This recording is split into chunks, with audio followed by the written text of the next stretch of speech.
Have you ever heard somebody say all the right things, but their tone of voice gave a different idea? That right there is the importance of voice in communication.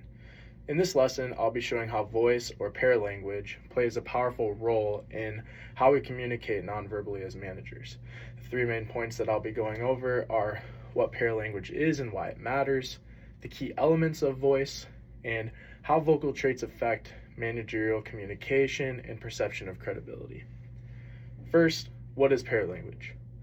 Paralanguage refers to vocal elements that are not words.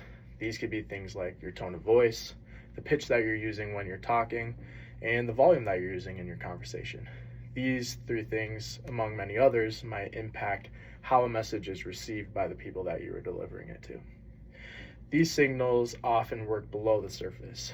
So they're not the content that you're getting in front of your face. It's not the words that are actually being said, but your tone of voice is actually just as important as the content itself.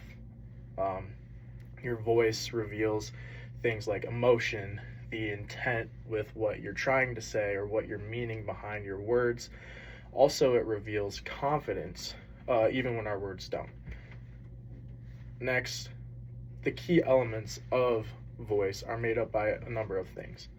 First, we have onset, which is delay or speed in responding.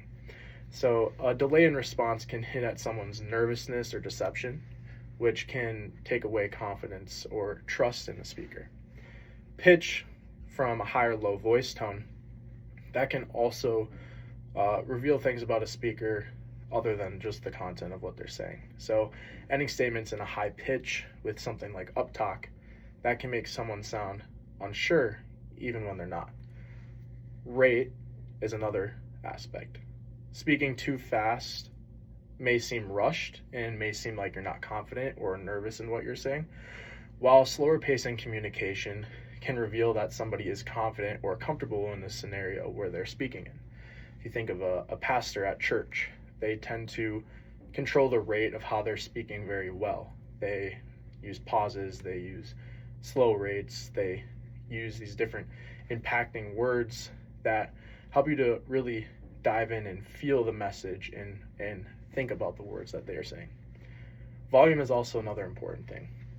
Quiet voices can come across as timid or unprepared, while strong but controlled volume voices, they boost authority. So somebody that speaks with authority and confidence in their volume of their voice, they're confident in what they're saying, that can help the audience to trust them or just people to feel more confident in what that person is delivering.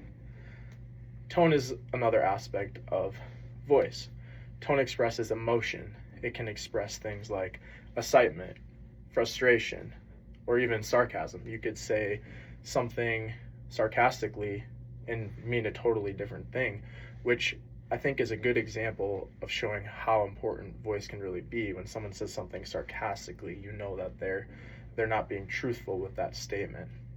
So managers must be aware of these things with their voice and match their intent.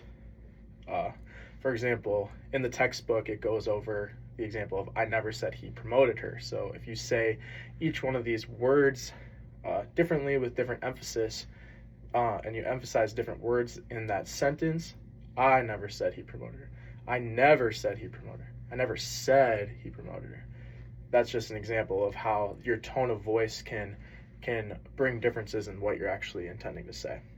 So point 3, why this matters for managers. Your vocal delivery influences how team members perceive your leadership.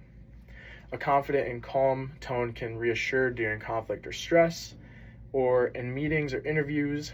Good vocal control helps deliver clear messages and builds credibility.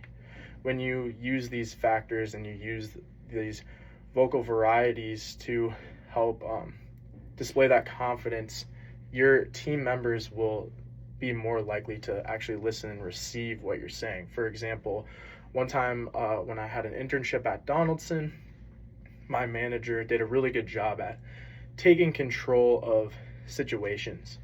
He did a really good job at when people were unsure of what direction to go. We worked on the cost accounting team. He did a good job at reassuring everybody like this is the direction we need to go.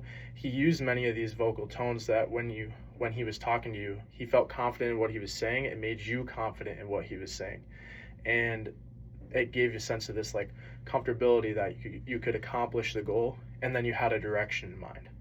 So yeah, that's just the importance of how confidence in a good speaker can really help rally a team in the correct direction or the right direction, even in a chaotic situation where they don't know what they're doing if they need direction. So yeah, overall, we went over paralanguage and voice. We went over what paralanguage was, the key elements of voice, and why this matters for managers. Just think about your voice and the tone that you're using, the intent behind your voice and what that's displaying, and take this into the future to be able to be effective communicators non-verbally.